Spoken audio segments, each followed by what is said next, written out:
A Sociedade do S. Susan Hubbard. Amor e Equilíbrio Audiobook.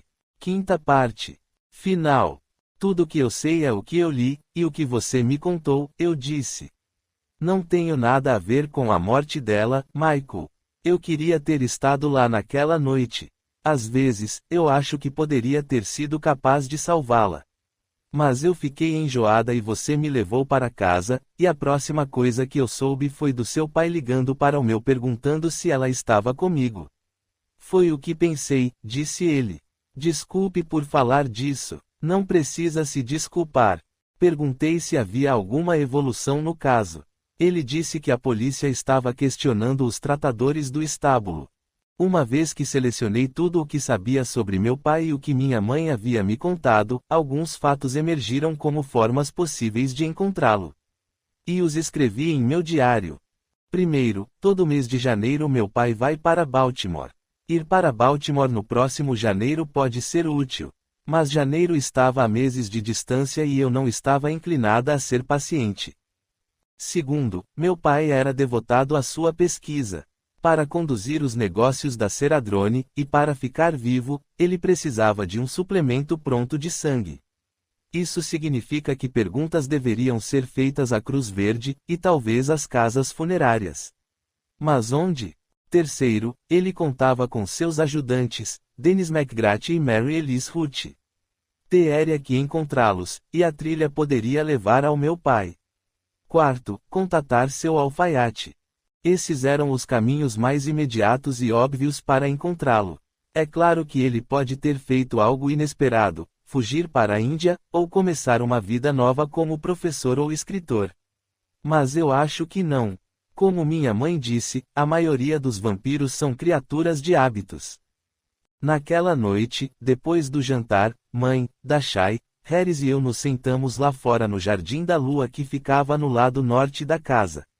Joey havia sido mandado para a cama por Dashai, a lua o excitava e ele fazia muito barulho. Mãe havia plantado um grupo de flores brancas, trombeteiros, boas noites, flores de tabaco e gardênias, em um terreno circular. Nós nos sentamos em dois bancos, um de frente para o outro, feitos de teca envelhecida, olhando as flores que pareciam brilhar quando o céu escurecia. Uma meia-lua pendurava-se baixa no céu de junho e o perfume forte das plantas de tabaco me deixava com sono. Ao nosso redor, mosquitos zumbiam, sequer esbarravam em nossa pele. Seu barulho me lembrava os instrumentos de corda que têm os agudos altos.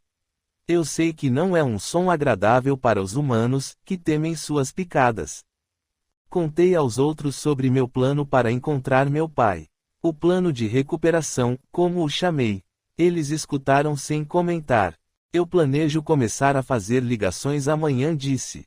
Já me sinto bem o suficiente, e minha mente está limpa novamente. Isso é bom, Dashai disse. Ao meu lado, Harris fez um ruído de consentimento. Mãe disse. E o que acontecerá se você o encontrar, Ariela? E depois? Eu não tinha uma resposta.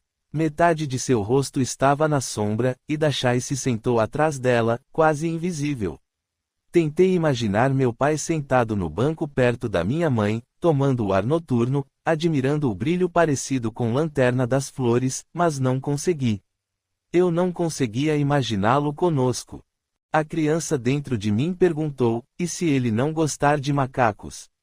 Ninguém falou, e então, o silêncio foi quebrado por um som. WHWHWH. Fui a única que pulou. Harris puxou minha mão e deu batidinhas nela. O barulho se repetiu, e dessa vez foi respondido por outro som, ru-ru. As trocas continuaram por quase um minuto.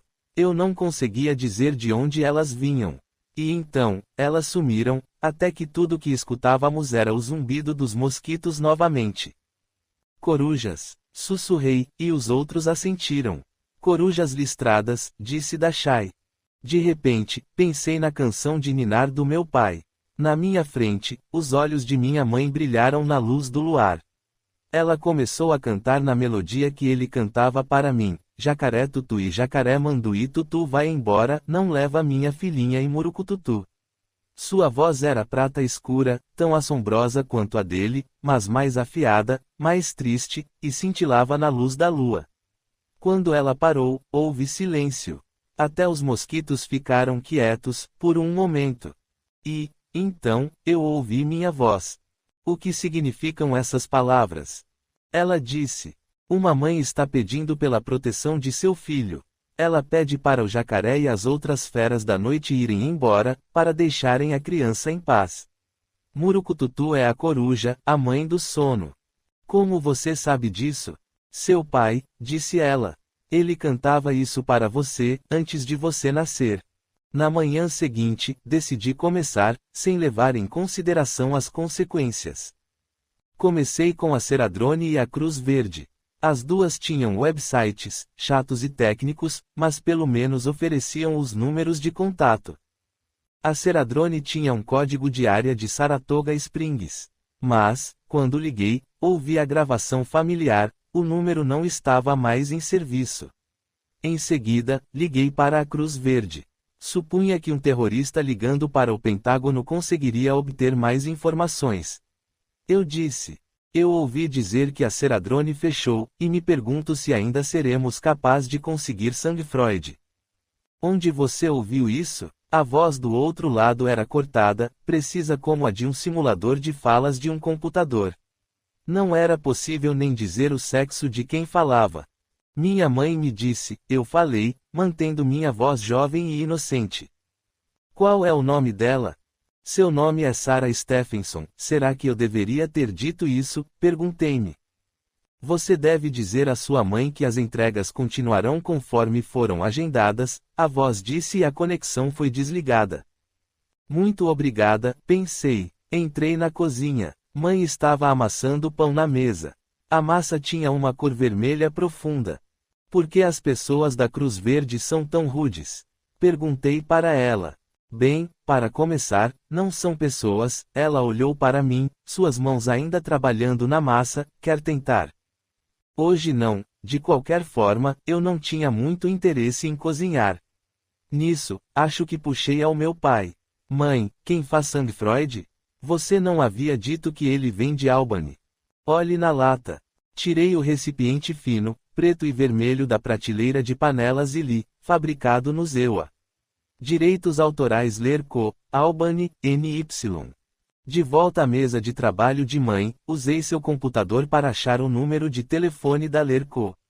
Um operador me conectou a um ramal para o atendimento ao consumidor, cujo correio de voz anotou meu pedido para que me ligassem de volta. Voltei para a cozinha.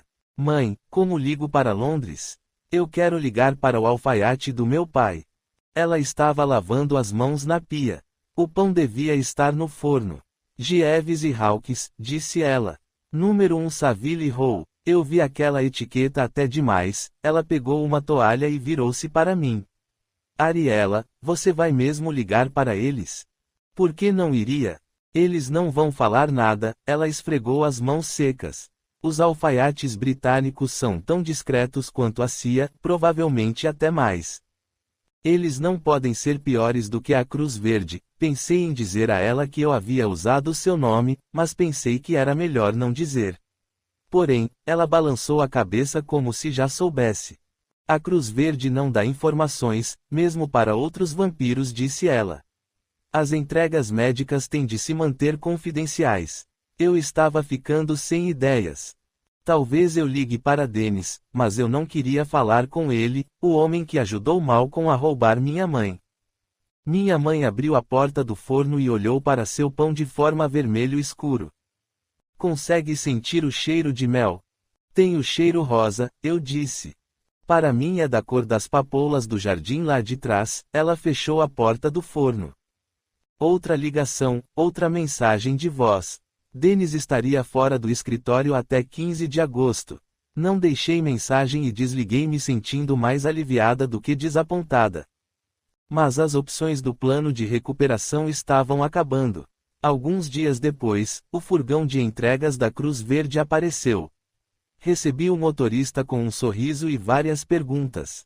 Ele disse que não sabia nada sobre a fabricação do sangue Freud e deu a entender fortemente que, se soubesse, não contaria a um estranho. Afastei-me. Minha mãe veio dos estábulos carregando 2 cestas grandes com folhas e raízes de podofilo, que havíamos colhido no dia anterior na floresta. O outro nome do podofilo é mandrágora americana. Os índios americanos o usam como remédio, agora está sendo testado como possível tratamento para câncer. Minha mãe o trocava com a Cruz Verde por suplementos de sangue. Precisamos de 2 caixas de sangue Freud, disse ela. Confio que a qualidade seja tão alta quanto a do último lote. O entregador colocou as cestas na parte de trás do furgão e entregou 2 caixas com a inscrição Lerco. Não se preocupe, disse ele. Nada mudou. Eu fico imaginando onde vou morar quando eu crescer, eu disse. Quer dizer, quando estiver mais velha. Minha mãe e eu nos sentamos na sala de estar. Uma fraca melodia musical vinha de fora. Dasha e Bennett estavam lá fora no gramado com um rádio de pilha, dançando. Mãe me olhou séria. Você não vai envelhecer. Você já se deu conta disso, não é? Sua avó soou frustrada. Seu pai não te ensinou nada. Claro que ele havia ensinado. Mas eu nunca pensei sobre as implicações, uma vez que você é um outro, seu relógio biológico é parado. Você não envelhece. Você não cresce. Apenas sua mente pode crescer. Eu pareço ter qual idade? Perguntei. Em alguns dias, você parecerá ter 20, sua voz estava seca. Hoje, você parece ter 12. Um pouco insultada, levantei-me e fui até a janela. Bennett e Dasha estavam nos braços um do outro, valsando tão graciosamente que eu me arrepiei. Perguntava-me se seria capaz de dançar daquele jeito. Porque aquela que lembramos por último é sempre a resposta mais óbvia para o problema. Dentro do campo de consciência de uma pessoa, certos elementos são o foco da atenção, e certos elementos são deixados na periferia. Minha atenção tende a se focar no que me parece incomum ou problemático. É assim para você? Bem agora, estou me concentrando em como descrever a consciência, estou prestando pouca atenção no gato que está sentando em meu pé, ou no aroma do ar úmido ao meu redor. Você pode dizer que estou inconsciente dessas coisas familiares. Mas elas fazem parte da minha consciência periférica. A prova é, eu consigo mudar meu foco para fazer carinho no gato ou esfregar a testa. Essas coisas estão repousando na minha consciência, mesmo que eu escolha não prestar atenção nelas. Por que não notei os exemplares do diário de Paul na mesa de café da minha mãe? Eram uma visão familiar. Meu pai tinha uma edição similar na mesa perto de sua poltrona na nossa sala de estar. Acredito que se você me perguntasse, quando eu estava crescendo, se as famílias comuns americanas assinavam o diário de Paul ou o guia da TV, eu teria respondido que elas preferiam Paul. E, tendo conhecido o mundo, agora eu sei mais. Disquei o número que havia no topo do diário de Paul. Meu pai ainda está doente, eu disse para o homem que atendeu. E sua voz decididamente pertencia a um macho humano. Ele disse que não tem recebido sua cópia do diário. Eu disse que ligaria para vocês. Deixe-me ver se posso ajudar. A preocupação do homem soou como sendo genuína. Passei-lhe o nome de meu pai e o endereço de Saratoga Springs. Em poucos minutos, ele voltou à linha. Senhora Monteiro? Disse ele. Ariela Monteiro, eu disse. Sim, disse ele. Bem, parece que a assinatura do seu pai foi transferida. Isso é muito estranho. Alguém ligou em fevereiro e pediu para que a assinatura fosse transferida. Oh, eu disse, pensando rápido. Para meu tio, que seria o Sr. Pim. Qual é o endereço? 6705 Midnight Pass Road 15, disse ele. Está correto? É claro, eu disse. Ele deve ter esquecido que fez a mudança. Desculpe incomodá-lo. Espero que seu pai melhore de saúde, disse o homem. Se ele decidir que quer receber o diário novamente, por favor, avise-nos. Eu o agradeci e me despedi. Eu nunca descobri o nome do homem do diário de Paul, mas ele me deu a certeza de que as boas maneiras não estão totalmente obsoletas. Pena que tive de mentir para ele. Capítulo 16. Uma das pequenas ironias da minha educação teve lugar no dia em que meu pai lecionava sobre John Dewey e os pragmatistas. Dewey, disse meu pai, acreditava que aprender tinha origem na ação e na investigação. O conhecimento crescia com a experiência e com os acontecimentos. Apenas alguns anos depois, vi que tudo que aprendi anteriormente havia sido passivo, graças a uma vida planejada para ser ordenada, previsível, maçante. Desde que deixei Saratoga Springs, meu aprendizado certamente se tornou mais ativo. Levei aproximadamente 1 minuto no computador de mãe para localizar a Midnight Pass Road, em Siesta Key, região de Sarasota, Flórida, e outro minuto para checar a lista online e me informar que não havia telefone listado para nenhum PIN naquela rua. Mas o número poderia estar fora da lista, pensei, ou listado no nome de outra pessoa. Saratoga. Meu pai era realmente uma criatura de hábito, se PIN era, de fato, meu pai. De um jeito ou de outro, eu iria encontrá-lo e descobrir. Tudo o que eu precisava descobrir agora era o melhor jeito de viajar, e se eu contaria ou não para a mãe que estava indo. Comecei a gostar de usar os mapas. Sarasota não era longe, apenas uma centena de quilômetros ao sul de Homosassa. Eu conseguiria chegar lá em algumas horas. Porque, então, eu estava deitada no chão da sala de estar, comendo amendoins com meu macaco favorito. Eu culpava o calor pela minha inércia. Andar lá fora parecia como atravessar uma tigela de sopa. O ar cheirava a fruta passada, pronta para apodrecer. Estava muito quente para qualquer ação, disse a mim mesma. Mas eu sabia a verdadeira razão para minha hesitação, a pergunta que minha mãe havia feito: e se você o encontrar, Ariela? Lembrei-me de algo que ele havia dito, há apenas alguns meses: a vida são as pessoas partindo. Naquela noite, enquanto mãe e eu lavávamos a louça, eu disse: acho que sei onde meu pai está. Mãe deixou um prato escorregar da sua mão para a água cheia de sabão. Ela o pegou de novo e começou a lavá-lo. Eu acho que ele está em Sarasota. Sequei o último copo e o coloquei no escorredor. Minha mãe disse: ele sempre gostou de lá. Sua voz estava lisa, sem emoção. Eu não conseguia ouvir seus pensamentos, apenas um zumbido de confusão. É claro que ainda não estou certa se o nome que eu descobri é o dele. Peguei o prato que ela havia lavado e o sequei. Ela estava lavando outro prato. Por que você não liga para ele? Disse ela. Expliquei minha tentativa fracassada de descobrir qualquer número de telefone para Sr. PIN. PIN, disse ela. Ela tirou a tampa da pia, e observamos o redemoinho de água descendo pelo cano. Então, o que você vai fazer agora, Ariela? Eu esperava que ela me dissesse o que fazer. Eu acho que devo ir para Sarasota, respondi. Pendurei o pano de prato de linho. Eu acho que preciso saber se ele ainda está vivo, mãe. Nesse caso, disse ela, eu acho que é melhor eu ir com você. Sarasota é uma mistura estranha de riqueza e pobreza, belezas naturais e ostentação, um lugar difícil de conhecer porque, a cada quilômetro, suas impressões mudam. Em seus arredores, passamos pelas mesmas lojinhas e placas de condomínios fechados que caracterizam quase todas as cidades da Flórida. Mas, dentro da cidade, amontoam-se pequenas construções antigas que parecem ter vindo de outra época. Quando paramos em um semáforo no centro da cidade, vi duas mulheres, provavelmente mãe e filha, usando vestidos de verão brilhantes e estampados e óculos escuros, lendo o cardápio colocado na janela de um restaurante. Invejei que elas não tivessem nada mais importante para decidir do que onde almoçar e fazer compras. Mãe disse: nós podíamos usar umas roupas novas.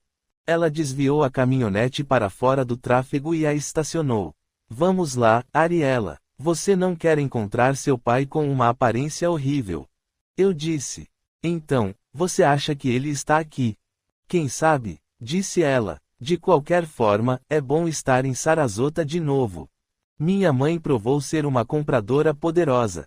Em segundos, avaliou o que havia disponível e fez suas escolhas, sem se incomodar em experimentar as coisas. Eu era lenta. Além de furtar com Jane, eu não tinha feito nenhuma compra desde que circulei pelo shopping de Saratoga Springs com Kathleen.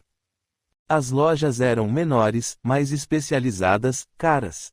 Era divertido se sentir uma garota novamente. Eu experimentava vestidos e minha mãe balançava a cabeça, aprovando e desaprovando. Gostei de uma camisa estampada com hibiscos, mas ela disse, pense bem. Você sabe como ele é sobre as estampas. Isso aí vai deixar ele doido. E isso teria continuado por horas, mas nós duas começamos a ficar com fome. Decidimos usar duas de nossas aquisições, um vestido azul de seda com decote quadrado, e um vestido com laço para mim, e colocamos as outras coisas na caminhonete, recarregamos o parquímetro e seguimos para o restaurante que anunciava frutos do mar. Minha mãe pediu picardo com gelo e colocou metade da bebida em meu copo de Coca-Cola. Se alguém se preocupa com os altos níveis de consumo de álcool pelos vampiros, deve ler a monografia do Dr. Graham Wilson, Aspectos Metabólicos do Álcool em Testes de Nutrição Clínica. Aparentemente, nós temos fígados extraordinários. Pedimos peixe, garoupa para ela e camarão empanado com coco ralado para mim. Quando a comida chegou, ela pegou um pequeno frasco em sua bolsa e o agitou sobre nossa comida. Parecia pequenos flocos de pimenta, mas tinham gosto de sangue Freud. Congelado a seco, disse ela. Eu levo condimentos onde quer que eu vá. No caminho para Midnight Pass Road, minha mãe mostrou paisagens familiares para ela. A oeste, fica o Jardim Botânico Selby. Foi lá que nos casamos. Eu sei, eu disse. Eu vi as fotos. Mãe disse. Eu não via essas fotos há anos. Imaginei como é sentir a perda de todas as suas coisas, até mesmo seu álbum de casamento. Eu deveria dar o álbum para ela? Ou isso a deixaria triste? Passamos por uma ponte construída sobre um terreno lamacento. Os veleiros pontuavam a baía, e eu tentava imaginar meu pai vivendo à beira de uma praia de areia branca. Minhas expectativas começaram a sumir quando entramos na Midnight Pass Road, passando filas e mais filas de prédios altos. Isso não parece com um cenário para ele. Cenário para ele? Ela estava sorrindo. Como é exatamente um cenário para seu pai? É mais como a casa em Saratoga Springs, eu disse, velha e cinzenta e depressiva. Você não encontrará depressão aqui, minha mãe virou o carro na entrada de uma casa. E nem muito daquela coisa velha. Você disse que era número 6705, certo? O prédio se erguia diante de nós, 13 andares feitos de estuque rosa claro. Seu nome, entalhado em uma placa de pedra colocada dentro de um círculo de capim do Texas, era Xanadu. Mãe e eu olhamos uma para a outra. Nós duas conhecíamos o poema de Coleridge e mentalmente trocamos os versos. Em Xanadu fez Kubla Khan primeiro uma majestosa cúpula de prazer e decretou, e aqui Alfa, o rio sagrado, corre e através de cavernas sem medidas para os homens e direto para uma praia sem sol. Não me senti otimista. O último lugar no mundo que eu esperava encontrar meu pai era em um condomínio na Flórida chamado Xanadu. Os versos exuberantes, supostamente escritos quando Coleridge estava entre os espamos de um sonho induzido pelo ópio, não eram do gosto de meu pai. Mas minha mãe estava sorrindo. Lembra da frase sobre a mulher lamentando por seu amante demônio? Perguntou. Ariela, se ele realmente mora aqui, imagine quão embaraçado ele deve se sentir. Depois que paramos a caminhonete, mãe e eu percebemos que não tínhamos ideia de onde meu pai poderia estar. Tudo que tínhamos era o número da rua. Olhávamos para as portas anônimas e varandas sobre nós. Eu não havia previsto esse problema, pois o imaginava vivendo em uma casa. Por um tempo, ficamos no estacionamento quase vazio, perguntando aos estranhos se eles poderiam nos ajudar a encontrar nosso amigo, o Sr. Pin. Os estranhos eram poucos e apareciam em intervalos bem espaçados. A terceira pessoa para quem eu perguntei olhou para mim com tanta suspeita que voltei para a caminhonete. Onde está todo mundo? Perguntei para a mãe. Os pássaros de inverno devem ter voado para o norte, disse ela. É um fenômeno da Flórida. Quando chega maio, muitos condomínios estão desertos. Ela havia se esticado no banco, ouvindo rádio. Johnny Cash cantava uma canção chamada Heart 16, uma regravação de uma música do Nine Inch Nails. Agora eu já conhecia a maioria das músicas dele. Não importava quais botões se apertasse no jukebox do fio, sempre saíam músicas do Johnny Cash ou do Nine Inch Nails. O plano de recuperação precisa de uma estratégia nova, disse a ela. HMM? Ela se sentou, e então me fez um sinal para lhe entregar meu celular. Ela apertou alguns botões, perguntou pelo escritório local da Cruz Verde. E então, apertou alguns outros, e, finalmente, deve ter ouvido uma voz. Onde está a nossa entrega? Disse ela, sua voz alarmantemente parecida com a de Mary Elise Root. Estou ligando em nome do Senhor. PIN da Midnight Pass Road, Siesta Key, Flórida. Ela piscou para mim. Já fez, disse ela. Onde ela foi feita? Alguns segundos depois, ela disse. Bom, não é aqui. Sim, é melhor fazer isso. Estaremos esperando. Ela finalizou a ligação e me devolveu o telefone. É o número 1235, disse ela. E amanhã, o senhor PIN, ou seja quem for que vive lá, receberá outra entrega de sei lá o que. Enquanto esperávamos o elevador, minha mãe trocou seu peso de um pé para outro. Ela tirou os cabelos da testa e fez um som engraçado, meio tosse, meio imitação do som feito por um gato surpreendido com sua garganta. Ela nunca tinha estado nervosa perto de mim antes. Estava me deixando nervosa. Levantei os cabelos do pescoço e os movi de lá para cá, daqui para lá. O elevador chegou vazio. Ele tinha paredes de vidro e, enquanto subia, a cidade de Sarasota emergia e encolhia pela baía. Nós podemos descer agora, eu disse. Nem precisamos sair do elevador. Sim, precisamos, ela soou tão seca quanto quando fez sua imitação de Mary Elise Root. As portas do elevador se abriram, e ela seguiu por um corredor aberto, portas à esquerda, parapeitos de ferro à direita. Não havia janelas na parede. Eu podia ver o teto de nossa caminhonete lá embaixo, estacionada na vaga de visitantes. A porta da unidade 1235 era pintada de branco e tinha um olho mágico, como todas as outras. Minha mãe tocou a campainha. Esperamos. Ela tocou novamente. Ou não havia ninguém em casa ou os ocupantes do 1235 não queriam companhia. E agora? Disse mãe. Não tive a presença de espírito de bater na porta. Voltamos para o elevador. Sentia-me evitada, mas não surpresa. Como seria possível encontrá-lo baseada em palpites e mentiras? Enquanto descíamos, não olhamos uma para a outra. Eu observava o chão crescendo em nossa direção, quando eu a vi, uma mulher pequena e obesa vestida de preto. Ela cruzava lentamente o estacionamento, carregando um saco de papel com as duas mãos. Ninguém mais na face da terra balançava-se como ela. O sol fez seus cabelos oleosos brilharem. Minha mãe a viu também. E disse. Quando eu imaginaria ficar feliz por ver Mary Elise novamente, ela não parecia tão surpresa quanto eu esperava. Eu devo ter evocado sua aparição quando imitei sua voz. O que vamos fazer? Eu perguntei. Mãe apertou o botão do quarto andar. O elevador havia acabado de passar pelo sexto. Quando ele parou no quarto andar, eu a segui para fora. Ficamos paradas, por um momento, olhando para um anúncio de aulas de dança de salão colado na porta do elevador. Números digitais em cima da porta marcavam que o elevador descia. Ele chegou ao 1, parou e começou a subir novamente. Ela disse. Isso vai ser interessante. O que Ruth fará quando nos ver? Perguntei-me. Passei minha infância sendo ensinada sobre a importância da compaixão. Mas por ela eu não sentia nada além de desprezo, e eu sabia que era mútuo. Meu queixo endureceu, minhas costas tensionaram. Ela é uma de nós? Perguntei para minha mãe. Quem sabe o que ela é? Os lábios de mãe estavam bem apertados. Então, o elevador parou em nosso andar. A porta se abriu e nós entramos. Mãe se moveu para trás de mim bloqueando qualquer saída. Ela disse, imagine encontrar você aqui. Ruth apertou o saco de papel. Ela não parecia nem um pouco mais velha, apenas mais cebosa. Será que lavava aquele vestido?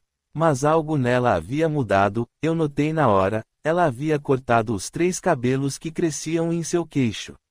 Eles tinham pouco menos de 1 centímetro agora, meras penugens, se comparadas ao que eram antes. Nem minha mãe nem eu sabíamos o que dizer, então, dissemos coisas infantis, coisas óbvias. Surpresa! Eu disse. Olha o que o gato trouxe, mãe cruzou os braços. E eu finalizei com: que mundo pequeno, não é mesmo? Os olhos de Ruth se moviam do rosto de minha mãe para o meu. Suas pupilas pareciam negras e profundas, como sempre. Sim, ela disse, falando diretamente para mim, é um mundo pequeno, muito pequeno. Nós as esperávamos ontem. Quando Ruth destrancou a porta do 1235, um odor metálico familiar flutuou para nos receber. O cheiro da cozinha noturna de Saratoga Springs, pensei. Seja lá qual era a coisa que ela preparava no porão, estava sendo preparada aqui. O condomínio era moderno e minimalista, carpetes brancos e paredes brancas, móveis cromados e em couro preto. Passamos pela cozinha, e sim, uma enorme panela estava fervendo em fogo brando em um fogão elétrico, e seguimos por um corredor com várias portas fechadas. Ele acabava em uma sala enorme com uma das paredes feita inteiramente de vidro, do lado de fora, uma varanda com vista para a baía. De frente para o vidro, 3 homens estavam sentados em um sofá seccionado. O primeiro a notar nossa presença foi Dennis. Quando ele se virou para nós, os outros 2 também se viraram. Os olhos de meu pai me fulminaram, mas se tornaram surpresos e suaves. Quando ele olhou para a mãe, se eu estava sendo esperada, ela claramente não estava. Respirei fundo, vendo olhar para ela.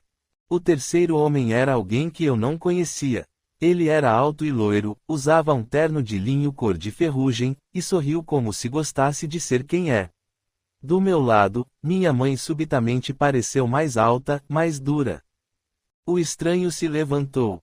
Nós já nos encontramos, mas nunca fomos apresentados formalmente, disse ele para mim.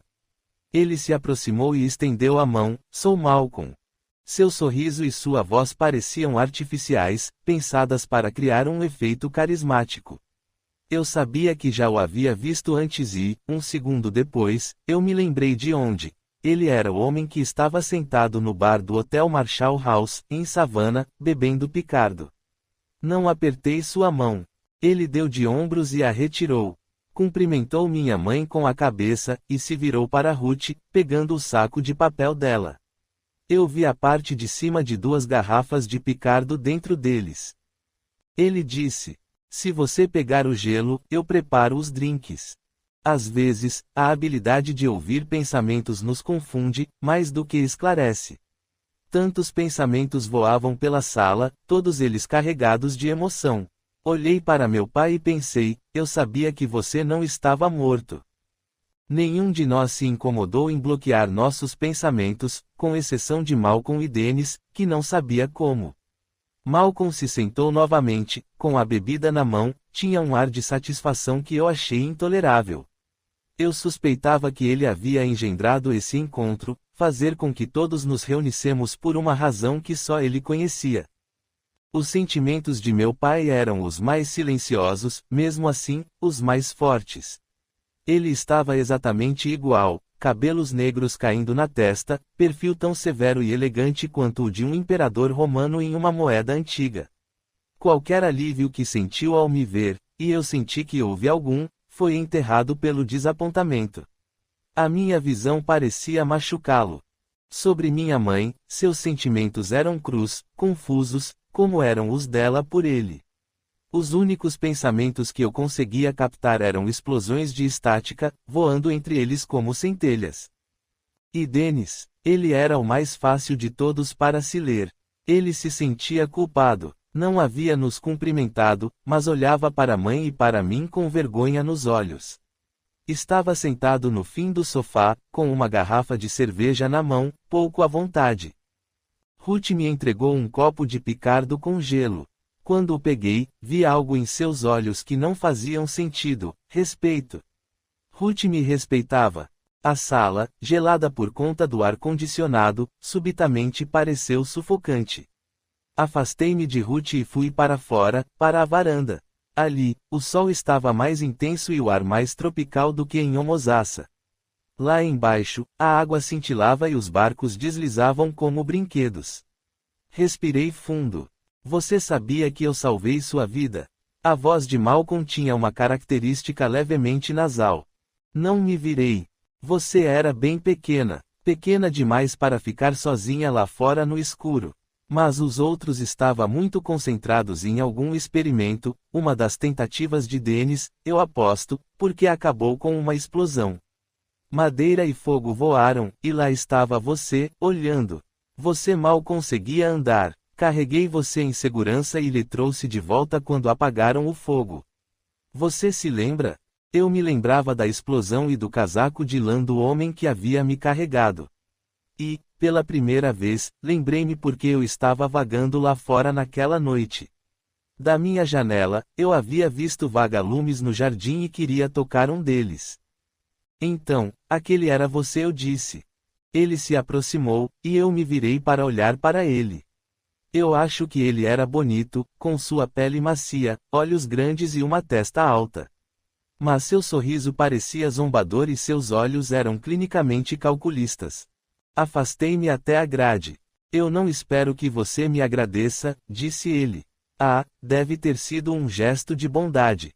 Mas não é importante. Além disso, você tem muito pelo que me agradecer. Eu fiz sua família o que ela é. Deixe-a em paz, minha mãe estava parada na porta.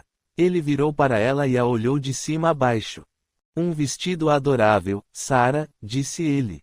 Sentiu minha falta? Deixe-nos em paz. Ela deu um passo em nossa direção. Então, meu pai apareceu. Eu achei que seu terno era negro, mas agora eu via que era cinza com riscas de giz. Vocês estão fazendo muito barulho, disse ele, embora as vozes estivessem baixas. Malcolm, está na hora de você ir embora. Mas ainda temos negócios. Os negócios vão esperar, apesar do tom baixo de sua voz, ela ressoou. Malcolm olhou para mim. Conversaremos de novo. Meu pai deu um passo em nossa direção. Malcolm saiu sem dizer mais nada. Meu pai sentou no sofá de camurça, inclinado para frente, com os cotovelos apoiados nos joelhos e a cabeça entre as mãos. Minha mãe e eu sentamos do outro lado, olhando para ele. Dennis e Ruth nos deixaram a sós. Em algum lugar, o sol estava se pondo. No SS a janela estava virada para o leste, mas a luz de fora começou a diminuir, e algumas poucas nuvens carmesins deslizavam pelo céu. Nada no quarto era familiar. O lugar devia ter sido alugado já com os móveis. As paredes estavam vazias, mas aqui e ali vi ganchos para quadros. Quando ele finalmente se recostou, os olhos de meu pai estavam negros e eu não conseguia ler seu humor. Bem, disse ele, isso tudo é muito complicado, não é? Por onde começar? Eu abri minha boca para dizer, com a sua morte? Mas mãe falou primeiro. Malcolm contou para você sobre como ele me levou embora. Sua boca torceu. Ele olhava para ela, ouvindo seus pensamentos. Eu os ouvi, também. Ela contou sobre a noite em que eu nasci, sobre Dennis ter ajudado a levá-la para o carro de Malcolm, sobre a casa em Catskills e tudo que se seguiu. Ele ouviu. Quando ela parou, ele olhou como se quisesse enfiar a cabeça entre as mãos novamente. É pior do que eu pensei, as palavras soaram ainda mais severas porque não havia nenhum sentimento em sua voz. Mas é melhor saber, não é? Mãe se inclinou para frente. As luzes do teto fizeram seus longos cabelos brilharem. Não mencionei quão excitante era vê-los na mesma sala, mesmo que eles não estivessem. Como eu posso expressar isso? Não estivessem juntos. E claro que me entrete com a fantasia sentimental deles se abraçando, todos os anos de separação caindo por terra. Eu não acreditava que isso poderia realmente acontecer, mas me entreguei àquelas fantasias muitas vezes. Mesmo que eu não conseguisse ler seus olhos, senti que os sentimentos de meu pai corriam soltos. Ele olhou da minha mãe para mim. Eu suponho, disse ele, que é melhor irmos jantar. 17. Sentamo-nos em um restaurante ao ar livre chamado Ofelias, que ficava na estrada para Xanadu. Comemos ostras e caranho vermelhos e tomamos vinho tinto sob a luz das velas. A baía de Sarasota marulhava a alguns metros dali. Devíamos formar um quadro bonito, pensei, uma bem vestida e bonita família americana. Nosso garçom pensou a mesma coisa. Ocasião especial, ele perguntou, quando meu pai pediu o vinho. Que família adorável! Se ele soubesse o que estávamos pensando, ou o que nós éramos, teria derrubado a bandeja. Sentia-me feliz que ele não soubesse, que alguém pensasse que éramos comuns. Meu pai nos deixou ler que ele não estava chocado pelo que achou ser a traição dos meus melhores amigos, e pensou na palavra amigos com uma ironia negra. Quando eu ouço pensamentos, sarcasmo e ironia soam vermelho escuro ou roxo, dependendo do grau. E igual com você? Eu devia ter deduzido isso pela maneira como Dennis se comportou, disse ele. Eu suponho que escolhi não compreender. Era mais conveniente para mim não saber. Minha mãe torceu um guardanapo entre as mãos. Ela queria que ele a perdoasse por partir, por se tornar outra. Mesmo se seus pensamentos não tivessem sido altos, seus sentimentos estavam claros em seu rosto. O casal na mesa mais próxima olhava curioso para ela enquanto estava saindo. Mas, em vez disso, meu pai se virou para mim. E sobre esses assassinatos, ele pensou. Sem dizer nenhuma palavra, nós discutimos a morte de Robert Reed. Eu o matei, pensei. Mas eu não queria cortá-lo em pedaços. E os outros assassinatos? Não tenho nada a ver com eles. O garçom perguntou se queríamos mais alguma coisa. Meu pai olhou para a mãe e para mim. Traga mais ostras, disse ele. E outra garrafa de água mineral. Mas, neste momento, éramos o único grupo restante na varanda. É seguro falarmos agora, disse mãe. Eu gosto de ouvir suas vozes. Eu nunca te vi comer antes, eu disse para meu pai, sentindo-me tímida. Você não é um vegetariano. Não. Então, por que você me criou sendo uma? Eu queria te dar todas as chances possíveis de crescer como uma humana normal. Ele disse as palavras como se parte dele estivesse ouvindo e desaprovando seu fraseado. Eu temia que a carne pudesse superestimular seu apetite. As velas tremeluziam com a brisa da baía. Uma lua crescente surgiu baixa no céu. Um belo ambiente para se falar sobre sangue e assassinato, disse meu pai. Como você ficou sabendo sobre o assassinato? Eu sabia que não havia sido lendo o jornal. Meu amigo Malcolm me contou tudo sobre as mortes. Meu pai comeu uma ostra com uma elegância impressionante.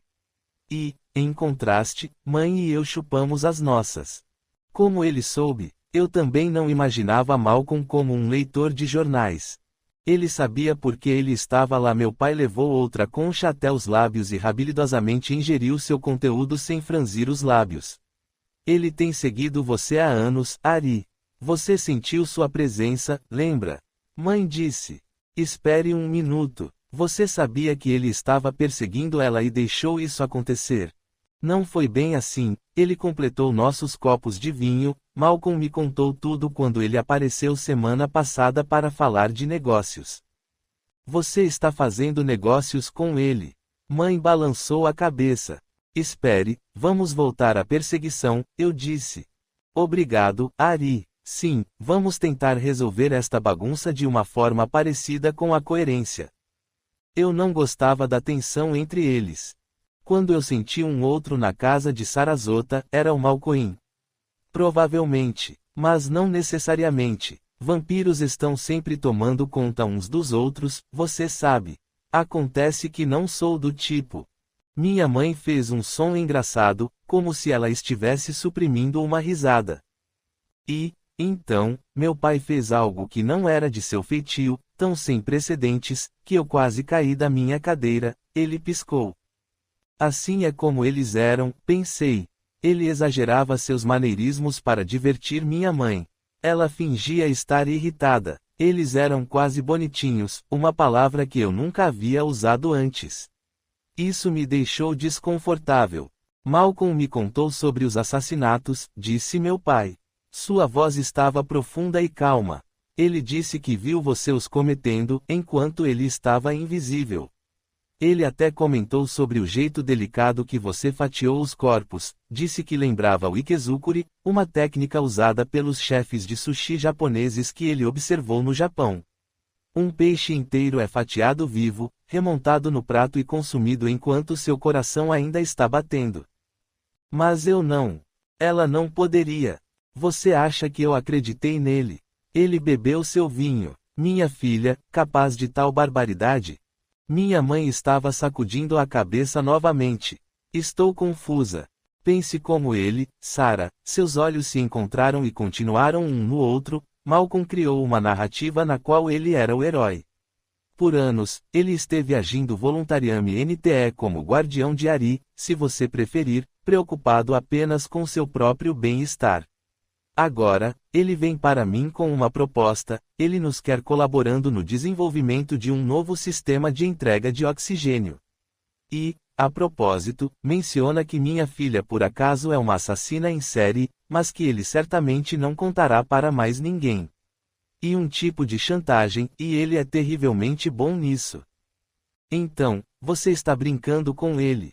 Eu não sei se colocaria desse jeito. Sim, estou indo adiante com seu esquema, por enquanto. Eu quero saber onde ele vai chegar. Empurrei minha cadeira. Pai, quem matou essas pessoas? Você acha que foi o Malcolm? Acho que pode muito bem ter sido o Malcolm. Ele olhou para a toalha de mesa branca, manchada com um respingo perto de seu prato. Ele é capaz de matar sem nenhum escrúpulo. Ele não tem nada a não ser desprezo pelos humanos. Então, ele matou Kathleen, eu disse suavemente, mas por dentro senti facas me rasgando. Mãe colocou seus braços ao meu redor e eu me inclinei para ela. Meu pai se recostou e ficou olhando para nós. Não precisávamos falar mais nada. De volta a Xanadu, eu aproveito para usar o nome sempre que possível. Meu pai me mostrou o quarto onde eu passaria a noite. Ele disse que minha mãe ficaria do outro lado do corredor. Nós vamos conversar um pouco mais, disse ele. Meus pais foram para o quarto que meu pai usava como escritório, e eu fui para a varanda. As estrelas brilhavam no céu da noite, eu podia ver Polaris e Ursa Menor. Em algum lugar lá fora, eu sabia, havia nebulosas negras, nuvens de pó que absorviam a luz e bloqueavam nossa visão das coisas que havia além delas. Pensei em pedir um telescópio como presente de aniversário. Um som atrás de mim me fez girar para trás. Não era Malcolm, como eu esperava. Dennis estava parado ali, seus olhos turvos, segurando uma garrafa de cerveja. Sua camisa estava apenas metade enfiada no jeans. Seu rosto não havia sido barbeado e ele precisava de um corte de cabelo. Então, você a encontrou, disse ele. Levei um segundo para entender. Sim, eu a encontrei, eu disse. Não foi difícil, ele disse. Uma coisa levou a outra, respondi. E lá estava ela. Não foi difícil. Você e meu pai poderiam ter achado ela quando quisessem. Ele se aproximou para ficar perto de mim. Olhamos para a água escura e para as luzes dos prédios do outro lado da baía. Ari, eu preciso te pedir uma coisa, ele disse. Eu preciso da sua ajuda. Eu esperei. Era difícil de lembrar o quanto eu gostava dele, há não muito tempo. Eu quero que você me faça ser, ele hesitou, como você disse. Com muito esforço, eu mantive minha voz baixa e firme. O que te faz pensar que eu faria algo assim? Ele tossiu. Não finja. Eu sei que você já fez isso. Malcolm nos contou sobre o que você fez. Não apenas os que você matou, mas o garoto em Asheville. Então, Malcolm estava por perto quando eu estava com Joshua, também. Eu não o transformei em vampiro, eu disse. Ele era um doador por vontade própria. Deixa eu ser seu doador, Ele se aproximou de mim, levantando sua mão como se fosse tocar meus cabelos, mas mudou de ideia. Mesmo que você não tenha feito isso antes, eu posso te dizer como fazer. De todas as esquisitices da minha vida até agora, essa ganhou o bolo, uma expressão que a senhora MCG havia usado em mais de uma ocasião. Olhei para seu afável rosto de homem de meia idade, para os músculos em seu pescoço. Por um segundo, considerei mordê-lo. Porém, uma onda de náusea me atingiu, tão forte que eu tive que me segurar na grade da varanda com as duas mãos. Você está bem? Sua voz parecia estranhamente distante. Joguei o cabelo para trás e olhei para cima, para o homem que um dia havia me carregado em seus ombros, que havia me ensinado física e os fatos da vida. Você sabe tudo sobre isso, não sabe? Minha voz soou rouca. Você observava meu pai e Malcolm. Então, por que não pediu para Malcolm fazer isso? Dennis não disse nada, mas seus pensamentos eram fáceis de ouvir. Ele pediu para Malcolm, mais de uma vez, e Malcolm se recusou. Como você pôde ajudá-lo a levar minha mãe embora? Ele criou um bom motivo para ela ir embora. Ela não estava feliz, Ari, mas seus pensamentos iam além. Malcolm havia feito um acordo com ele. Então, ele te deixou na mão, sentia-me mais forte agora. Ele fez uma promessa e depois a quebrou. Malcolm havia usado Dennis para conseguir minha mãe, mas depois ele se recusou a cumprir sua parte no trato. Apesar disso, ele continuava dizendo para Dennis que poderia mudar de ideia se Dennis provasse seu valor. Dennis manteve a esperança. Agora, ele estava ficando velho e impaciente. Na hora, não senti nem um pouco de simpatia por ele. Desde então, eu reconsiderei. Quem não suplicaria para ter vida eterna? Ele estava cansado de ser deixado de fora, exatamente como minha mãe havia se sentido. Por que você não pede para Ruth? Ele se encolheu. Não posso suportar que ela me toque. Seus olhos estavam vazios, ainda que suplicantes. Você bebeu demais, eu disse, tentando encontrar uma desculpa para seu comportamento. Ari, disse ele, por favor. Eu não conseguia pensar em um nome ruim o suficiente para xingá-lo. Traidor chegou perto. Eu pensei que você era meu amigo, eu disse, e o deixei para trás, na varanda. Quando acordei na manhã seguinte, pude sentir a tensão antes de sair do quarto. Ruth passou por mim no corredor, indo na direção oposta. Ela balançou a cabeça. Eu não me acostumava com ela me cumprimentando. Minha reputação como uma vampira assassina deve ter gerado uma bela impressão positiva. Os outros estavam na sala de estar, assistindo a uma grande tela de televisão embutida na parede. Meus pais se sentaram bem separados no sofá. Dennis estava em pé à esquerda. Ele não olhou na minha direção. Na televisão, um mapa mostrava uma massa espiralada vermelha e laranja se movendo no Golfo do México. Uma tempestade tropical? Perguntei. Mãe olhou para mim. Não, um furacão. É previsto que ele caia bem perto de casa. A rotação incessante da tempestade era quase hipnótica. Um furacão é uma coisa linda, até você estar em um, disse ela. Ela falou pelo telefone com Dashai. Dashai e Bennett estavam fechando a casa e se preparando para levar os cavalos para uma fazenda, ao sul de Orlando, fora do caminho previsto para o furacão. Eu preciso voltar para ajudar, disse ela. Essa não era uma parte aceitável da minha fantasia sobre a reunião da família. Não vai, pensei, e ela pensou de volta, eu tenho de ir. Eu vou com você, eu disse, mas ela balançou a cabeça. Você está segura aqui? Sarasota vai receber um pouco de chuva, mas nada igual aos ventos que estão indo para Homosassa e para Cedarque. Você não sabe o quanto isso pode ser ruim, Ariela. A tempestade já está na escala 4. A imagem na televisão mostrava linhas pontilhadas que emanavam da tempestade, projetando-se para a terra. O locutor chamava a área iluminada de cone de incerteza do furacão Barry. Homosassa estava perto de seu centro. Avisos de evacuação haviam sido ordenados. Haverá tornados, a voz de meu pai fez a profecia se tornar poética. A oscilação do Atlântico Norte é uma fase fortemente positiva. Sarah está certa, Ari. Você estará segura aqui. Notei um olhar de contentamento em Dennis, mas seus olhos estavam na tela da televisão. Minha mãe captou o olhar e me enviou uma pergunta: o que é isso? Mas ela tinha coisas demais na cabeça.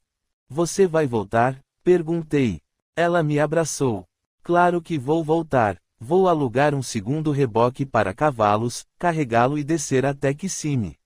Depois, volto para cá. A tempestade não irá atingir a terra em menos de 3 dias ou mais. Eu estarei de volta depois de amanhã. Enquanto isso, comece a pensar sobre o que você vai querer de aniversário. Percebeu que só falta uma semana. Que tal uma tatuagem? Eu disse. O choque no rosto dos meus pais me agradou. Eu disse, é uma brincadeira. O que eu realmente quero é ver um show de fogos de artifício, pensei na noite do meu primeiro beijo. Claramente aliviada, mãe me beijou. Eu acho que podemos conseguir fogos de artifício. Ela trocou um olhar cheio de segredo com meu pai e saiu. Num momento, minha família estava na sala. Em outro, ela havia sumido. Dennis saiu com Ruth na direção do laboratório no fim do corredor. Meu pai e eu nos sentamos um na frente do outro, e eu o deixei saber o que Dennis havia me pedido na noite anterior. A expressão de meu pai mudou, seus olhos se estreitaram, sua mandíbula tensionou e seu corpo endureceu, como havia sido na noite em que Michael veio me buscar para a festa. Você deveria ter me contado na hora. Eu não queria interromper você e mãe. Ele balançou a cabeça. E pensar o quanto eu confiei nele, disse, lentamente, ele tem de ir embora. Sua voz estava tão fria que me assustou. E a sua pesquisa? Durante o jantar na noite anterior, ele havia falado sobre o andamento de seu trabalho, desenvolvimento de microcápsulas de polímero contendo hemoglobina, um projeto considerado realmente promissor. Não posso trabalhar com alguém em quem não confio, disse ele. Primeiro, esse negócio com a sua mãe, agora você. Ele pode voltar para Saratoga, para seu emprego na faculdade. Ele vai se dar bem em casa, naquele ambiente. Acadêmicos são mais venenosos do que vampiros jamais serão. Eu me perguntava se um dia eu iria para a universidade. Terei de mudar meu testamento, disse meu pai. Dennis é o executor, você sabe. Como você vai ter um testamento se você já está morto? Rafael Monteiro morreu, disse ele. Arthur Gordon Pym vive. Enquanto meu pai conversava com Dennis no laboratório, tentei não escutar. Mas as paredes do prédio eram finas. Eu ouvia a voz de Dennis de tempos em tempos, beligerante no começo, e depois apologética. E então, tudo ficou em silêncio. Eu não conseguia ouvir meu pai. Às vezes, os sons mais macios são os mais poderosos. Para passar o tempo, abri as portas do armário em meu quarto. Um armário estava vazio, o outro estava cheio de figuras emolduradas e vasos grandes com plantas artificiais. Fechei essa porta rapidamente. Quando meu pai se juntou novamente a mim, ele estava como sempre, rosto composto, olhos distantes, terno apertado, camisa engomada. Apenas a velocidade na qual ele se movia sugeria algo fora do normal. Ruth vinha atrás dele, um olhar de espanto em seu rosto. Precisamos fazer nossos próprios preparativos para a tempestade, disse. Mary Elise, assegure-se de que temos as provisões adequadas de comida e bebida. Sem mencionar as de suplementos. Eu fiz um novo lote essa manhã, disse ela. E eu posso fazer mais. A Cruz Verde entregou soro pela manhã. Novamente, algum tipo de erro. Eu poderia ter explicado, mas fiquei quieta. Eu deixo tudo pronto antes de ir, Ruth estava dizendo. Vou passar a noite com um amigo em Bradenton. Ruth tinha um amigo, pensei. Ari, você está com todas as coisas de que precisa. Que coisas? Perguntei-me. Eu comia e bebia o mesmo que ele, exceto pela carne. Então, percebi que ele se referia aos absorventes. Eles eram a única necessidade especial que eu tinha. Eu posso precisar de mais, disse. Você vai encontrar uma farmácia na praça de lojas virando a esquina, disse ele. Melhor ir hoje do que esperar, ele me entregou dinheiro e uma chave. Quando você voltar, Dennis já terá ido embora. Já vai tarde, pensei. Mas uma pequena parte de mim perguntou se, com o tempo, eu não sentiria sua falta. Na farmácia, fiquei matando o tempo vasculhando as revistas e as prateleiras de maquiagem. Eu não queria topar com Dennis quando voltasse. A fila no balcão era grande, as pessoas estavam estocando remédios e garrafas de água. O farmacêutico deixou o rádio ligado e o locutor dizia que o furacão Barry estava agora na escala 5. Isso significa, ventos de mais de 200 km por hora, ou uma tempestade com 24 metros além do normal. Eu não tinha experiência suficiente em tempestades para saber o que normal significava, mas a preocupação no rosto dos clientes era assombrosa. Quando paguei por minhas compras, percebi o quanto era engraçado, mas não surpreendente, que meu pai, que sabia tanto sobre sangue, não conseguia dizer a palavra absorventes. Eu fui para casa, subindo por uma rua lateral. Xanadu estava diferente agora. Placas de metal à prova de furacões tapavam a maioria das janelas. Nossa unidade era uma das poucas cuja visão ainda estava aberta. Esperei no cruzamento pelo sinal de siga. Enquanto eu cruzava a Midnight Pass Road, um homem com uma bengala saiu da calçada oposta. Ele era mais obeso do que gordo, e usava um terno preto, óculos escuros, e chapéu. Enquanto ele se aproximava, sua bengala batia no caminho à sua frente, delineando seu cone de incerteza. Então, ele sorriu para mim e eu soube que ele não era cego. A compreensão da maldade começa na base de seu crânio e viaja rapidamente espinha abaixo. Oscilei de repulsa, mas de algum modo continuei andando. Quando cheguei ao outro lado, comecei a correr. Recuperei o fôlego no elevador de Xanadu. Então, entrei e coloquei a sacola da farmácia em meu quarto. Vozes vinham da sala de estar, esforcei-me para ouvir se alguma delas pertencia a Dennis. Mas, em vez disso, ouvi a voz de Malcolm. Gosto de pensar que os vampiros se comportam de forma mais racional e ética do que os humanos, mas, como todas as generalizações, esta é discutível. Sim, fiquei escutando atrás da porta. Como eu disse antes, as paredes do apartamento eram finas. Eu podia ter matado ela, ele estava dizendo. Eu podia ter matado as duas. Então, a voz de meu pai, baixa, ainda que mais dura do que jamais havia ouvido. Você está me dizendo que poupou as duas por razões altruístas. Eu duvido disso. Eu nunca aleguei ser um altruísta. Eu conseguia imaginar seu sorriso. Eu as poupei para que você as visse como elas são e caísse em si. E o que elas são? Uma vergonha, uma lembrança constante da sua própria fraqueza. Meu rosto queimou. Eu tive que me conter para não irromper pela sala e o quê? O que você pode fazer com alguém como ele? Todas as mentiras que você contou, a voz de meu pai estava ainda mais baixa agora. Eu mal conseguia escutá-lo. Quantas vezes você disse que estava tentando ajudar minha família? E, ao invés disso, você tentou destruí-la. Malcolm riu, um som horrível sem nenhum divertimento nele. Ouça o que está dizendo. O que você sabe sobre família? Você é igual a mim, e você sabe. As mulheres não têm sido mais do que obstáculos para você. Elas te distraem de coisas importantes, o seu trabalho. Ao contrário, as palavras de meu pai estavam cortadas, Ariela e a mãe dela me deram mais discernimento do que você é capaz de saber. Tomar conta dela, ensiná-la. Todas aquelas horas, desperdiçadas.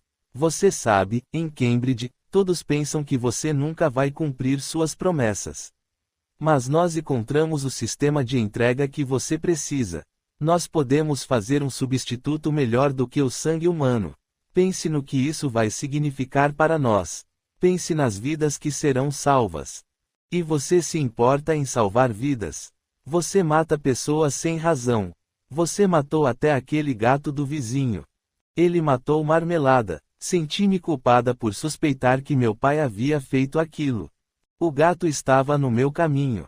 E quanto às pessoas, cada uma morreu por uma boa razão.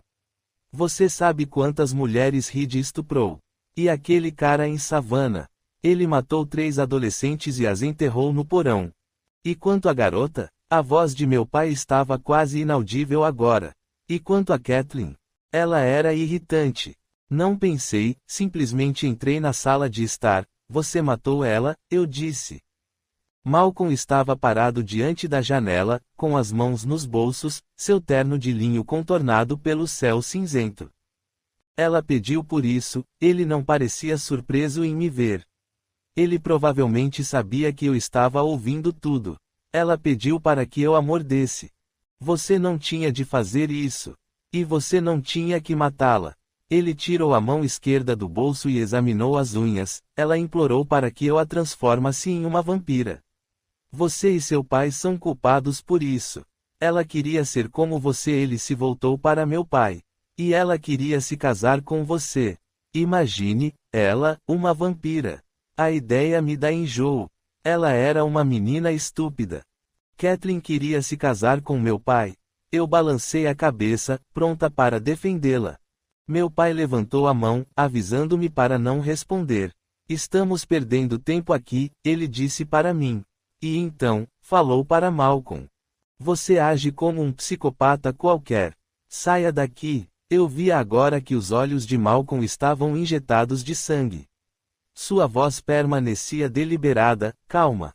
Você prefere sacrificar milhões de vidas por causa de uma garota e um gato. Que tipo de princípios são esses? São os meus princípios, disse meu pai. Baseados nas virtudes que eu estimo. Eu queria ficar do lado dele. Que nós estimamos, eu disse. Malcolm afastou os olhos de nós, com a boca meio aberta. Quando ele saiu da sala, olhou mais uma vez para meu pai, e eu não pude acreditar no que vi nos olhos de Malcolm. Era amor. Capítulo 18. Certa noite, em Saratoga Springs, quando eu estava prestes a subir na bicicleta para voltar da casa dos MC Garrett, vi seus vizinhos discutindo. O pai da família falava alto, a esposa implorava e o filho adolescente respondia gritando. Você nunca me quis, disse ele. Eu queria nunca ter nascido. Eu me sentia assim, às vezes. E você? Meu nascimento fez acontecerem coisas que seria melhor que não tivessem acontecido. Para cada escolha que eu fiz, havia infinitas outras escolhas que poderiam ser melhores. Às vezes, eu antevia essas outras escolhas como sombras das minhas ações, sombras que me definiam pelo que eu fazia. Bertrand Russell escreveu: toda infelicidade depende de um tipo de desintegração ou da falta de integração. A falência da unidade, ele disse, impede a felicidade de uma pessoa. Mas, uma vez que essa pessoa se separa da corrente da vida, sente-se integrada com uma cultura e seus valores, ela se torna uma cidadã do mundo. O dia em que meu pai se confrontou com Malcolm foi o primeiro dia que deve ter alegado tal cidadania. Meu pai e eu estávamos unidos, e tínhamos que agradecer a Malcolm. Meu pai e eu jantamos gazpacho, salmão defumado e salada na sala de estar, vendo na TV o furacão Barry se aproximando. A grande espiral laranja e vermelha havia formado o seu onda incerteza uma vez e então outra, enquanto o canal do tempo repetia o mapa do furacão. A previsão era de que a tempestade atingisse a latitude de Sarasota no meio da noite e chegasse à zona norte de Homosassa no começo da manhã do dia seguinte. Não falamos sobre Malcolm, apesar de eu ter tentado. Enquanto terminávamos de jantar, eu disse: como ele pôde fazer tais coisas? Meu pai disse: Malcolm nunca adquiriu o hábito da virtude. Seus olhos me disseram que a conversa estava encerrada. Mãe telefonou enquanto meu pai limpava os pratos. Ela e os cavalos estavam a salvo em Kissimmee, com Dashai, Bennett, Harris, Joe e Grace, a gata. Minha mãe estava vendo a previsão do tempo na televisão também. Meu pai falou da cozinha. Avise-a para não viajar até amanhã. Repassei a mensagem. Vamos ver, disse ela. Pergunte a ele como se sentiria em morar com macacos. Depois de desligar, assisti à previsão do tempo novamente. Um furacão, escala 5, é dos mais fortes na escala de furacões Saffir-Simpson, e a ladainha sobre as desgraças relacionadas a ele vai bem além do que o raio dos ventos e da tempestade. O locutor começou a recitar a lista com um prazer impróprio. Ele começou com queda total do telhado de diversas residências e edifícios industriais. Alguns edifícios sucumbiram completamente, junto com pequenas construções, que foram arrasadas pelo vento. Todos os arbustos, árvores e placas foram arrancados. Meu pai voltou e desligou a televisão. Chega de melodrama por hoje, disse. Eu estava prestes a contar para ele sobre o homem, cego, no cruzamento. Eu havia planejado dizer, eu devo ter encontrado com o demônio hoje. Mas ele estava certo, não precisávamos de mais melodrama naquela noite. Por alguns poucos minutos, fomos para a varanda, mas estava muito úmido e ventando demais para continuar ali. A água da baía lá embaixo se jogava na direção da praia em ondas espumantes, e a chuva começava a cair fina, como pequenas agulhas. Quando entramos novamente, meu pai trancou a porta. Depois, ele apertou um botão na parede e uma porta antifuracão desceu, centímetro por centímetro, cortando nossa visão do mundo. Ele já havia fechado as outras janelas. Eu vou para a cama em 1 minuto, eu disse. Mas eu quero saber por que Rafael Monteiro teve de morrer.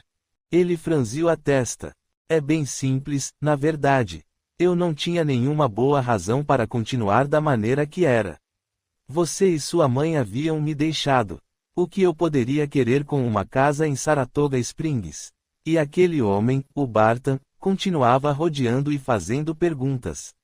Ele me incomodava. Então, como você fez aquilo? Ele se recostou no sofá. Foi fácil arranjar o negócio todo. O Dr. Wilson, você lembra dele, o médico que tratou a sua insolação, é um de nós, e ele assinou a certidão de óbito. Um velho Sullivan, outro que é um de nós, cremou um caixão vazio e enterrou as cinzas. Dennis, ele disse o nome com uma expressão de desgosto, organizou a venda da casa e a transferência do laboratório para cá. Aliás, todas as suas coisas estão no depósito. Respirei fundo. É uma brincadeira cruel para se fazer. Nós vimos fotografias de seu túmulo. Ele parecia surpreso. Bem, eu achei que você o veria. Eu achei que o epitáfio alegraria você, que certamente ele lhe diria que minha morte era uma farsa. E foi o que aconteceu. No fim, bocejei, junto com a garrafa de picardo e as rosas. Ele ficou confuso. Eu contei a ele sobre a garrafa pela metade e as flores deixadas em seu túmulo. Você não deixou essas coisas lá como sinal? Não, disse ele. Pergunto-me quem foi que deixou. Eu tinha mais uma pergunta. Posso contar para Michael sobre o Malcolm? Não acho que seja uma boa ideia, Ari. Não agora, de maneira nenhuma. Os MC Garrett merecem saber quem a matou, é claro, mas pense na repercussão disso para nós. Teremos aquele homem, Barton, atrás de nós novamente. Arthur Pym teria que desaparecer ou morrer, e eu já morri uma vez este ano. Eu insisti. Quando vamos deixar que eles saibam? Quando nós nos restabelecermos, disse ele.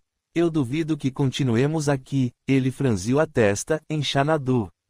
Não é mesmo o tipo de lugar que gosto. Assim que encontrarmos um novo lar, você pode contar a verdade para Michael. Deixe o agente Barton ficar no encalço de Malcolm por um tempo. Guardar segredos não é difícil para mim. Mas eu queria ligar para o Michael naquela noite, contar para ele o que eu havia descoberto. Em vez disso, fui para a cama, mas não consegui dormir. Lá fora, o vento se movia como uma locomotiva superabastecida, fazendo o prédio ranger e suspirar quando passava. Minha mente corria em espirais. Perguntava-me quando minha mãe ia chegar. Eu acabaria vivendo com ela ou com meu pai. Seria possível que eu nunca fosse viver com os dois? Como seria essa vida? Quando o sono chegou, foi difícil dormir. Sonhei com sombras tão altas quanto Xanadu, com eclipses do sol, com incenso, gelo e música. E então com coisas reais, lembranças de Saratoga Springs, a lâmpada de litofone no meu antigo quarto, o relógio do meu avô na biblioteca, o quadro na parede. Mas, no meu sonho, os pássaros do quadro eram reais. Eu ouvia suas asas batendo contra o vidro. Acordei em um quarto cheio de fumaça. Não havia janelas no quarto e, quando abri a porta, havia fumaça ainda mais grossa no corredor. Ela tinha um cheiro estranhamente doce. Uma onda de calor atingiu meu rosto. O ar-condicionado não estava funcionando e as luzes estavam apagadas. Chamei meu pai. Eu conseguia ouvir o pulsar das chamas vindas da direção da cozinha. Chamei-o novamente e comecei a tossir.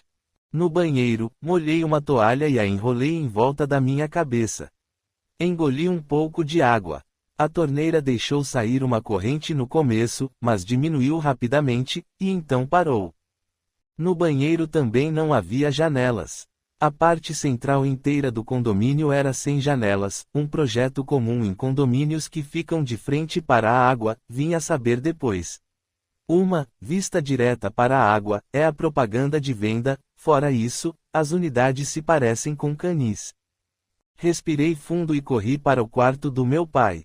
Sua porta estava aberta, e o quarto, pelo que consegui ver através da fumaça, estava desocupado. Segurando a respiração, corri até a sala de estar, destranquei a porta da varanda. Forcei a maçaneta, mas ela não cedeu.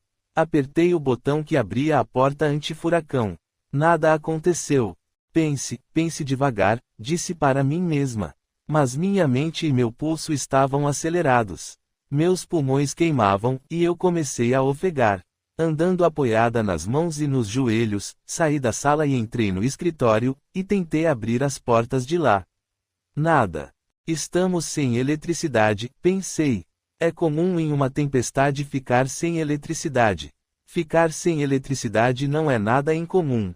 Arrastei-me até o final da sala, o ponto mais longe da porta, segurando a respiração, minha mente cantando uma pequena canção, nada incomum.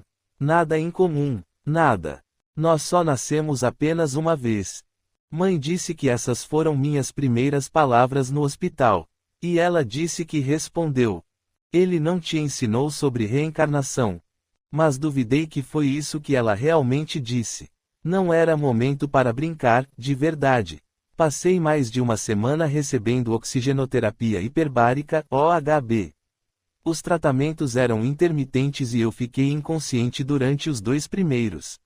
Recobrei a consciência durante o 3º tratamento, acordando no que parecia ser um caixão cilíndrico e transparente.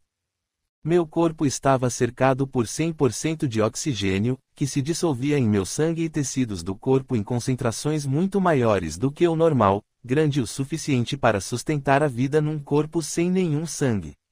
Fui informada de tudo isso durante o 3º tratamento, por uma enfermeira que falava clara e lentamente por um microfone conectado à câmara OHB. Quando recuperei a habilidade de pensar e falar, eu acho, fiz uma centena de perguntas sobre o tratamento. Imaginei se meu pai sabia disso. Que era possível que não precisássemos de sangue se tivéssemos nosso próprio caixão de vidro em casa. Então, perguntei-me, onde era a casa? Os olhos dela estão abertos, ouvi a enfermeira dizer. Ela está tentando dizer alguma coisa. E, então, o rosto da minha mãe apareceu do outro lado da câmara. Seus olhos azuis pareciam alegres e cansados. Não tente falar agora, querida, disse ela. Apenas respire. O que aconteceu? Enviei o pensamento para ela. Onde está meu pai? Houve um incêndio, ela começou. Isso eu sei. Se ela pudesse ver as palavras, elas seriam roxas. Não há necessidade de sarcasmo, ela disparou de volta. Eu acho que você já deve estar se sentindo bem. Abri minha boca, mas ela disse.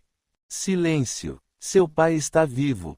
Naquele que chamamos de, o filme, o Dr. Van Helsing faz um pronunciamento que não existe no romance de Bram Stoker, a força do vampiro está nas pessoas não acreditarem nele.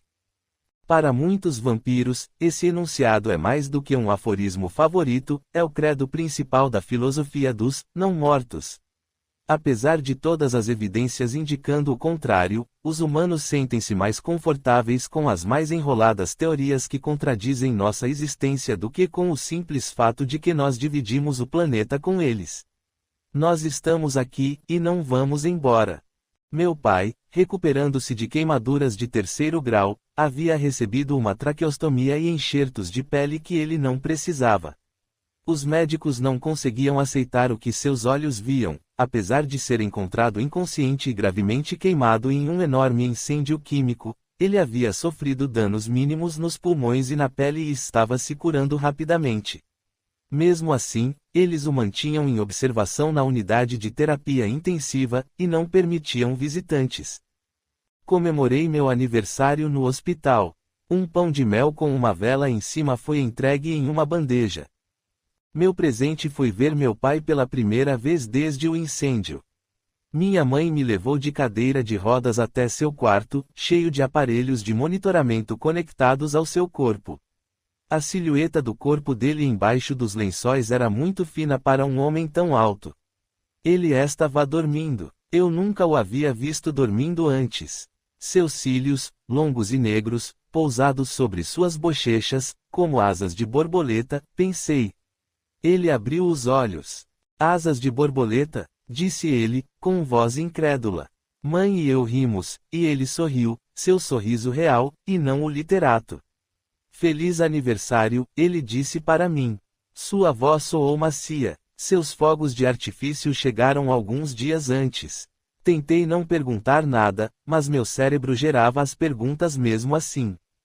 Eu não sei, disse, quando eu perguntei, quem começou o incêndio.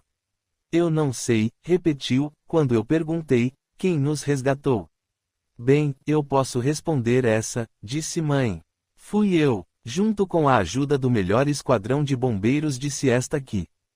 Mãe estava dirigindo pela 1A4 no que ela chamou de chuva abominável, quando captou meu sinal de perigo. Eu não conseguia respirar, disse ela. Veio direto para mim, tão claro como se você não houvesse nascido ainda. Ela se virou para meu pai. Lembra daquela vez quando as batidas do coração dela aumentaram, e você pensou que ela estava em perigo fetal? E eu te disse que não, eu saberia se aquilo acontecesse. A ideia de saber tal coisa não é um pouco clichê? Minha voz saiu tão inocente quanto consegui. Ela esfregou os olhos. Você deve estar se sentindo melhor. Meu pai levantou a mão no ar e olhou para a agulha intravenosa enfiada nele. Pensou em arrancá-la, mas minha mãe e eu dissemos juntas, não. Está bem, disse ele. A agulha fica, mas contanto que Sarah conte a história de um jeito linear, sem 1 milhão de digressões. É possível, ela tentou. Quando ela chegou em Xanadu, meu pai balançou a cabeça ao ouvir o nome. As chamas que saíam da unidade 1235 eram visíveis da rua. Os elevadores não estavam funcionando, e, de qualquer modo, ela sabia que a porta para o condomínio estaria trancada. Ela não tinha a chave, ou um telefone celular, mas se lembrou de ver o corpo de bombeiros no cruzamento da Midnight Pass Road com a Beach Road. Então, ela foi até lá. Eles estavam sentados na estação vendo o canal do tempo, disse ela. Tinham apagado um incêndio 1 hora antes. Ela olhou para o meu pai. Está bem, não vou contar sobre isso.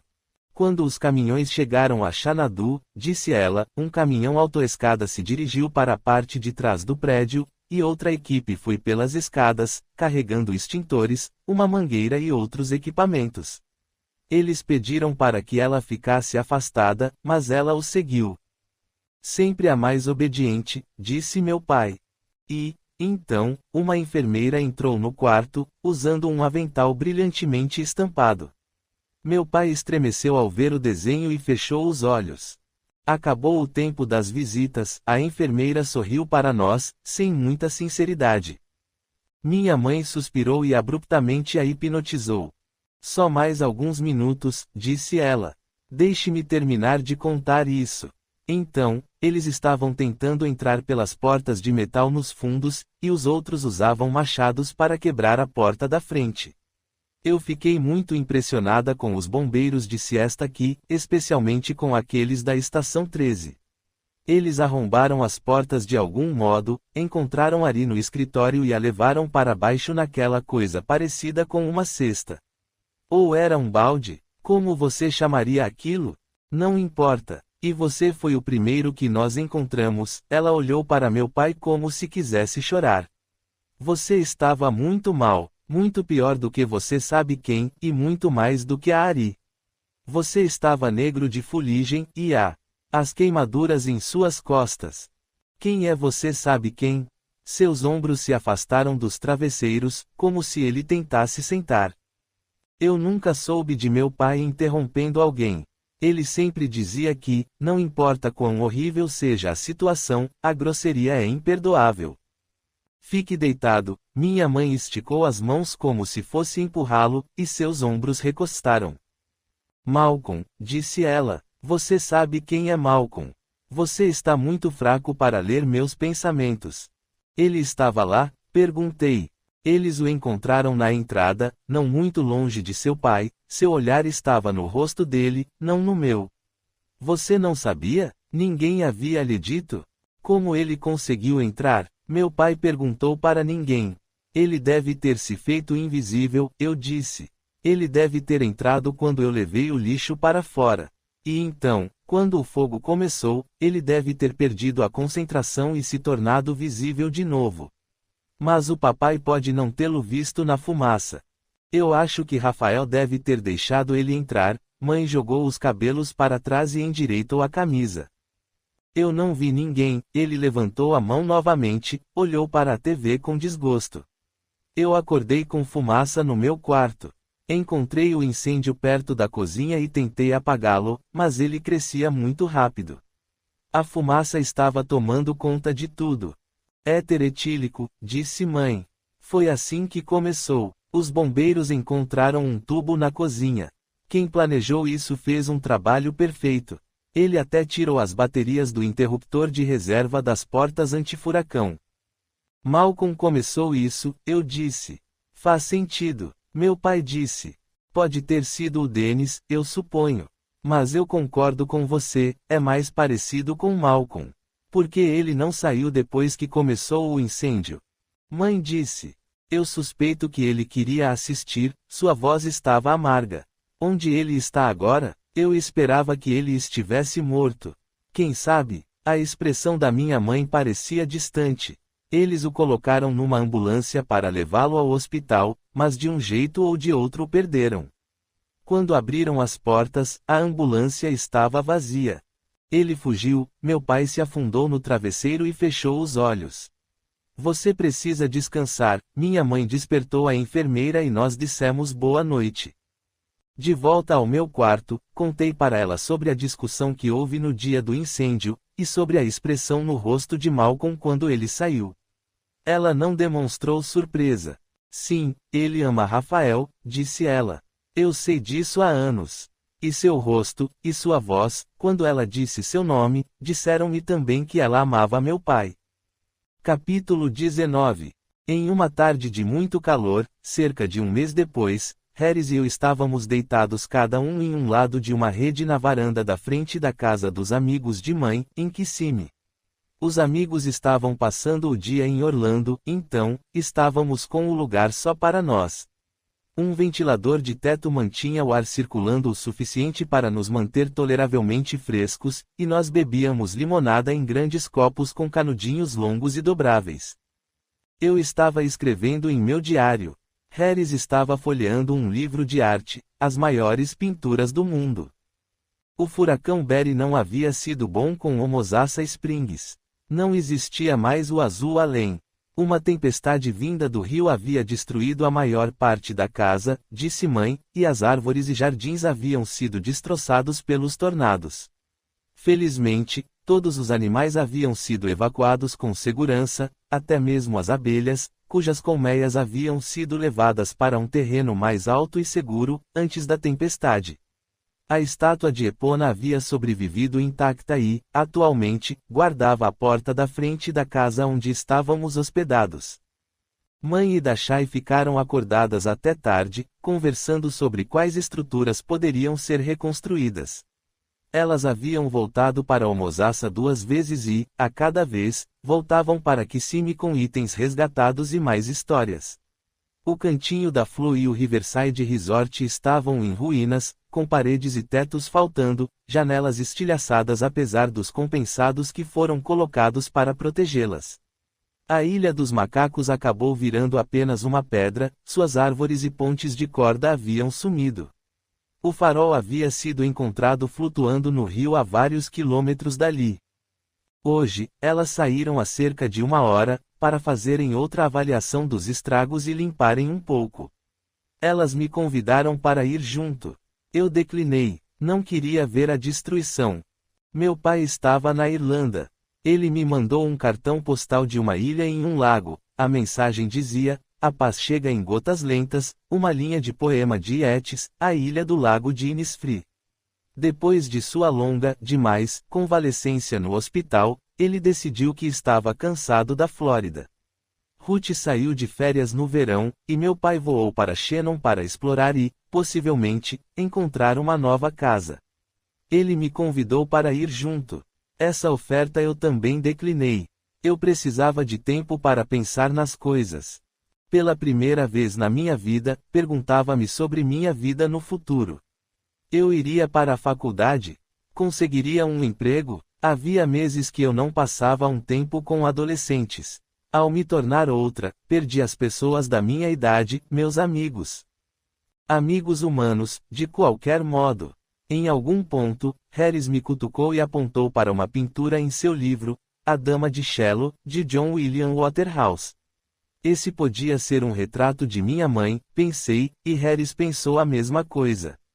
Contente por termos concordado, ele voltou para seu canto da rede, e eu voltei para meus pensamentos. Eu imaginava se teria um namorado. Michael e eu havíamos conversado pelo telefone algumas poucas vezes, mas cada vez encontrávamos menos para dizer.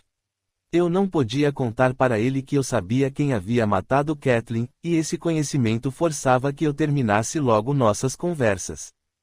E eu imaginava se Malcolm estava por aí, em algum lugar. Eu passaria a vida sendo perseguida por ele. Ou eu a passaria tentando reconciliar meus pais. Eu não sabia como as coisas haviam ficado entre eles. Meu pai havia partido para a Irlanda sem me contar nada.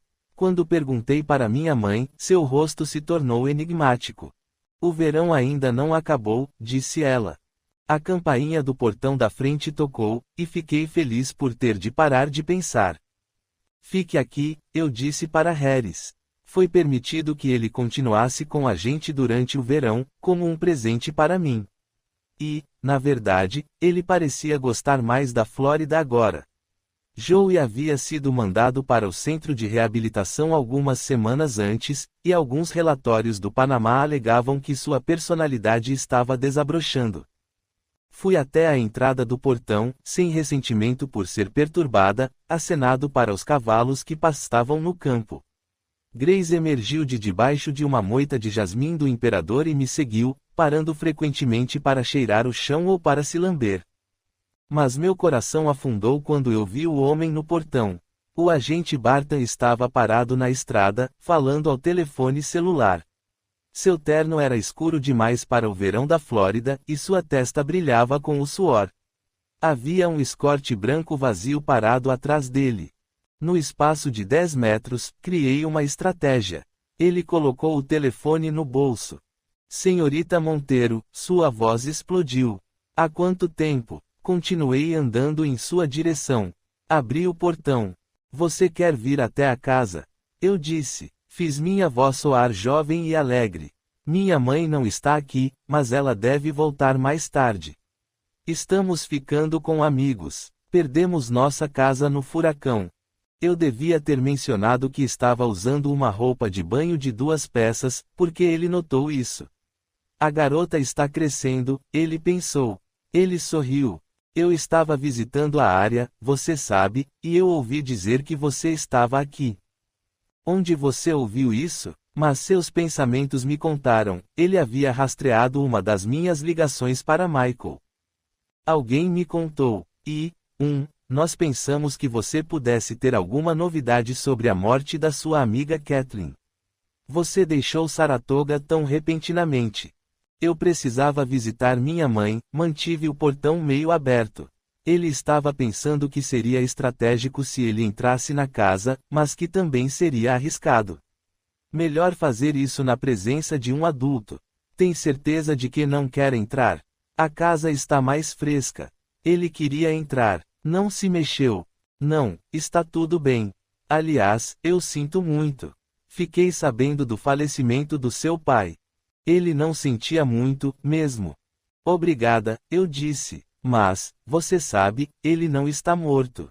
Seus pensamentos começaram a girar em sua cabeça, porque todo o tempo ele achava difícil de acreditar na morte de meu pai, um homem no auge do vigor, morrendo tão repentinamente.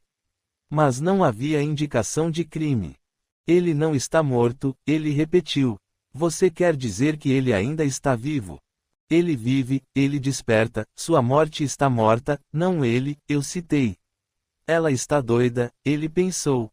Não, eu queria dizer para ele.